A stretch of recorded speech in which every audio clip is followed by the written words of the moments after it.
এখানকার মুখ্যমন্ত্রী, এখানকার প্রধানমন্ত্রী, তিনি আইন রচনা করেন, তিনি জাতীয় সঙ্গীত রচনা করেন, তিনি সব কিছু পারেন।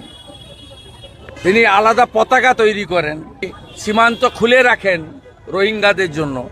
যত রাস্তায় আপনি নকশা আলপনা আঁকুন আর প্রদীপ মোমবাতি জ্বালান, সি ইজ এনজয়িং। পার্থর কচি বান্ধবী অপা যা করেছে, শাহজাহান যা করেছে, সন্দীপরাও তাই করেছে। দাবি করিনি, আমি বলেছি মমতা ব্যানার্জির পদত্যাগ, সেই জন্য 27 তারিখ নবান্ন অভিযানে সাপোর্ট করেছিলাম।